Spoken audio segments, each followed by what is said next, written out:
Hi hello नमस्कार, सारिकाज रेसिपीमध्ये मी सारिका तुम्हा सर्वांचं मनापासून स्वागत करते। बाहेर कडक असा उन्हाळा सुरू आहे।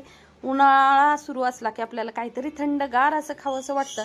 तर थंडगार मध्ये आज आपण दोन रेसिपी पाहणार आहोत। ते म्हणजे पुण्याची फेमस अशी मँगो मस्तानी, त्याचबरोबर कोल्ड कॉफी असो किंवा मँगो मस्तानी असो, त्याच्यासाठी लागणारं थिक मिल्क घरच्या घरी कसं बनवायचं तेही या रेसिपीमध्ये दाखवलेलं आहे। आणि त्याच्यासाठी लागणारं व्हॅनिला आईस्क्रीम असू द्या किंवा कस्टर्ड व्हॅनिला आईस्क्रीम असू द्या, कोकोनट आईस्क्रीम, सगळ्या रेसिपी आपल्या चॅनलवरती अपलोड झालेल्या आहेत। त्याचीही लिंक मी डिस्क्रिप्शनमध्ये देते, तेथे जाऊन नक्की चेक करा। बघा, बाहेर जशी कोल्ड कॉफी भेटती त्याच प्रकारची कोल्ड कॉफी आणि त्याच प्रकारची मस्तानी आज आपण घरच्या घरी बनवणार आहोत। बाहेर एक ग्लास घ्यायला गेलं तर कमीत कमी 100 रुपये लागतात आणि तेवढी टेस्ट छान असते। तशीच घरची फक्त 20 रुपयामध्ये तेवढीच छान अशी टेस्टची कोल्ड कॉफी आणि मस्तानी आपण पाहणार आहोत। त्यासाठी लागणारं सगळ्यात महत्त्वाचं म्हणजे थिक मिल्क कसं बनवायचं ते हे या व्हिडिओमध्ये दाखवलेलं आहे। तर माझे व्हिडिओ जर तुम्हाला आवडत असतील तर नक्की तुमच्या मित्रमैत्रिणींना ह्या व्हिडिओची लिंक शेअर करा।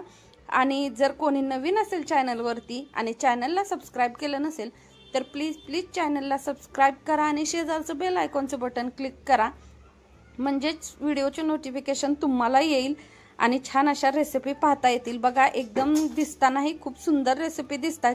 चला तर वेळ न घालवता आपण रेसिपीला स्टार्ट करूया।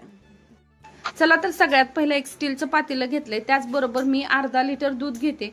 दूध घेताना म्हशीचं फुल फॅट दूध घ्यायचं आहे। मी गोकुळचं दूध पिशवी घेतलेली आहे अर्धा लिटरची।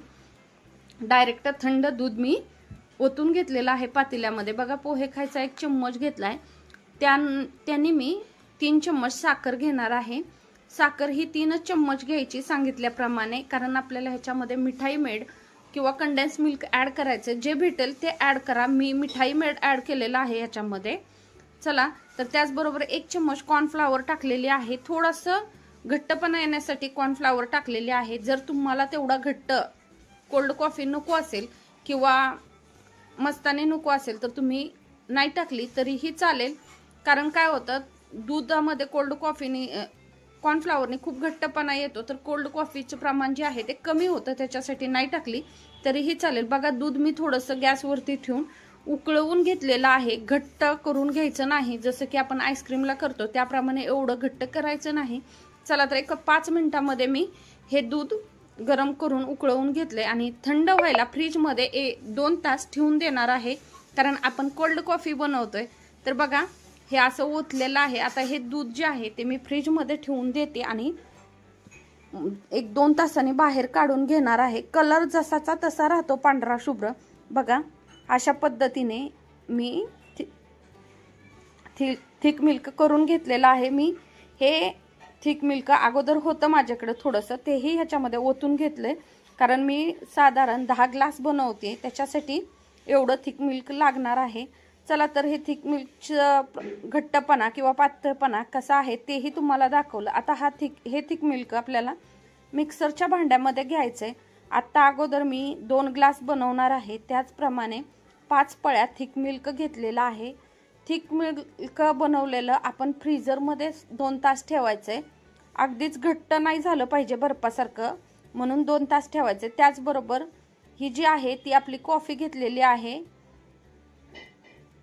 बघा, ही नेसकॅफेची कॉफी आहे, तुम्ही कोणत्याही कंपनीची कॉफी घेऊ शकता, म्हणजेच कॉफी पावडर। मी 2 चम्मच 5 पळ्याला टाकलेली आहे। चला तर आता हे मिक्सरचं भांडं मी लावून मिक्सरला फिरवून घेणार आहे। मिक्सरला आपली कोल्ड कॉफी फिरवून घ्यायची, जोपर्यंत फेस येत नाही तोपर्यंत फिरवायचे। बघा, हे मालाचं चॉकलेट सिरप आहे, ते ह्याच्यामध्ये ग्लासला डेकोरेशन करायला मी घेतलेलं आहे। तुमच्याकडे जर चॉकलेट सिरप नसेल तर तुम्ही डार्क कंपाऊंड मेल्ट करून घेतलं तरीही चालेल। बघा, अशा पद्धतीने मी ग्लास डेकोरेशन करून घेते। अगदी सोपी साध्या पद्धतीने आपली बाहेरच्या सारखी कोल्ड कॉफी तयार होते। बघा, कोणत्याही डिझाईनमध्ये तुम्ही करू शकता। आणि जर तुमच्याकडे डार्क कंपाऊंड असेल तर थोडंसं डार्क कंपाऊंड खिसून खाली तळाशी टाकायचे, ते नसेल तर कॅडबरी खिसली तरीही चालेल। तर बघा मी दोन्हीही नव्हतं, तर मी फक्त मालाचं चॉकलेट सिरप घेतलेलं आहे, कारण हे खूप डार्क असतं त्याच्यामुळे फ्लेवर येऊन जातो.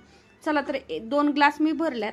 1 ग्लास जो आहे तो फक्त अशाच आपण कोल्ड कॉफी पिणार आहोत, आणि जे दुसरा ग्लास आहे त्याच्यामध्ये आईस्क्रीम टाकून कोल्ड कॉफी तयार करणार आहे, कारण मुलांना आईस्क्रीम टाकलेली कोल्ड कॉफी खूप आवडते. तर बघा मी व्हॅनिला आईस्क्रीम घेतलेला आहे 1 चम्मच, आणि त्याच्यावरती दोन्हीवरतीही थोडंसं वरून चॉकलेट सिरप टाकून घेणार आहे. ह्याच्यामध्ये तुम्हाला एकदम डार्क फ्लेवर हवा असेल तर तुम्ही चॉकलेट आईस्क्रीम टाकलं तरीही चालेल, पण दोन्हीही डार्क झालं तर तो थोडंसं कडवटपणा येतो. त्याच्यासाठी व्हॅनिला आईस्क्रीमचा फ्लेवर ह्याच्यामध्ये खूप छान लागतो, किंवा दुसरा कोणत्याही फ्लेवरचं टाकायचं आहे. मी दूध आठवताना त्याच्यामध्ये मिठाई मेड टाकलेला आहे, त्याचा व्हिडिओ थोडासा कट झाला व्हिडिओ एडिट करताना. तर लक्षात ठेवायचं आहे की मोठे पोहे खायचे 2 चम्मच मिठाई मेड त्याच्यामध्ये ॲड करून घ्यायचे. बघा मस्त अशी आपली कोल्ड कॉफी तयार झालेली आहे. बाहेर जशी भेटते त्याप्रमाणेच कोल्ड कॉफी टेस्टला लागते. नक्की एकदा घरी करा. चला तर तेच थिक मिल्क वापरून आपण मँगो मस्तानी करणार आहोत. मँगो मस्तानी करायची तर मँगो तर पाहिजेच. बघा हा हापूस आंबा आहे. हा हापूस आंबा अशा पद्धतीने मी चिरून ह्याचा पल्प काढून घेणार आहे. 1 आंब्यामध्ये साधारण 3 ग्लास मँगो मस्तानी होते. जर डार्क हवी असेल जास्ती फ्लेवरची तर तुम्ही एका ह्याच्यामध्ये 2 ग्लास करू शकतात. बघा मी असे त्याच्या स्लाइस करून भांड्यामध्ये टाकून घेणार आहे. मिक्सरच्या भांड्यामध्ये आपल्याला पहिल्यांदा आंबा टाकून घ्यायचा आहे. मस्त असा आंबा टाकताना गोड आणि आंबट हे 2 प्रकार असतात. तर त्यातला जास्ती पिकलेला आंबा घ्या, म्हणजे तो गोड असतो. आंबट जरासा आंबा घेतला थोडासा कच्चा तर ते आंबट बनेल. तर पिकलेला चांगला असा पिवळा जरद असा आंबा घ्या. बघा मी हा आंब्याचा पल्प काढून मिक्सरच्या भांड्यामध्ये टाकून घेतलाय. आता जे आहे ते थिक मिल्क ह्याच्यामध्ये टाकायचे. हे पहा थिक मिल्क मी टाकून घेते. आपल्याला हवी तेवढ्या प्रमाणात आपण मस्तानी बनवायची. मी साधारण ह्याच्यामध्ये 2 ग्लास मस्तानी बनवणार आहे. तर बघा मी 3 चम्मच हे थिक मिल्क टाकलेलं आहे, आणि आता मिक्सरला फिरवून घेते. आता तुमच्या लक्षात येईल की ह्याला किती घट्टपणा आलेला आहे. चला तर मी 1 ग्लास घेतलाय, आणि बघा त्याच्यामध्ये खाली सगळ्यात पहिलं आंब्याचे पल्प टाकलेला आहे, म्हणजे स्लाइस करून टाकल्यात, आणि त्याचबरोबर आपण जे थिक मिल्क तयार केलंय ते टाकायचे. बघा एकदम बाहेरच्या सारखं असं घट्टपणा आलेला आहे. हा घट्टपणा आपण आंबा टाकून फिरवल्यामुळे आलेला आहे, नाही मी दुसरं कोणतंही काय वापरलंय ह्याच्यामध्ये व्हॅनिला आईस्क्रीम टाकते. त्याचबरोबर ह्याच्यावरती जे आहे ते ड्रायफ्रुट्स टाकायच्यात. मस्तानी म्हटलं की त्याच्यात ड्रायफ्रुट्स हे आलेच, तर छान असे मी काजू बदाम पिस्ता असे ड्रायफ्रुट्स टाकून घेतल्यात. वरून थोडीशी ट्रुटी फ्रुटी टाकायची. परत एक लेअर थिक मिल्कचा द्यायचा आहे आपल्याला. अगदी सोप्या पद्धतीने होती. तर मी परत मँगो थोडासा टाकलाय आणि वरून थिक मिल्क टाकून घेते. ह्याच्यामध्ये 2 ग्लास आरामशीर माझी मँगो मस्तानी तयार होती. मी 2च पळ्या घेतलेला आहे थिक मिल्क. चला तर परत ती स्टेप करायची आहे आपल्याला. आईस्क्रीम टाकायचे. आईस्क्रीम टाकून झालं की त्याच्यावरती आपल्याला मँगो टाकायचा आहे. मँगो मस्तानीमध्ये जेवढा मँगो टाकाल तेवढी टेस्ट छान लागते. बघा असे मी तुकडे केलेले होते ते टाकले. त्याचबरोबर ह्याच्यात वरून परत काजू बदाम पिस्ता टाकून घ्यायचा आहे. हे ऑप्शनल आहे. तुम्हाला आवडत नसेल जास्ती प्रमाणात तर कमी टाकलं तरीही चालेल, किंवा नाही टाकलं तरीही चालेल.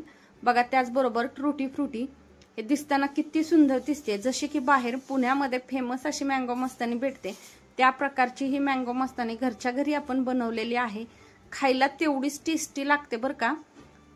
चला तर आशा करते की तुम्हाला आजचे माझे दोन्हीही रेसिपी आवडल्या असतील. आणि सगळ्यात महत्त्वाचं जे थिक मिल्क बनवलंय त्या पद्धतीचे एकदा थिक मिल्क नक्की घरी बनवा, आणि बघा किती मस्त कोल्ड कॉफी लागते आणि त्याचबरोबर मस्तानीही लागते ती. चला तर आपले व्हॅनिला आईस्क्रीमचे जे व्हिडिओ आहेत किंवा कस्टर्ड आईस्क्रीमचे त्याची लिंक मी डिस्क्रिप्शन मध्ये देते. तेथे जावा आणि नक्की चेक करा. घरच्या घरी कमी पैशात झटपट अशा ह्या रेसिपी होतात आणि खायला एकदम टेस्टी. चला तर भेटूया पुढच्या व्हिडिओमध्ये. Bye bye.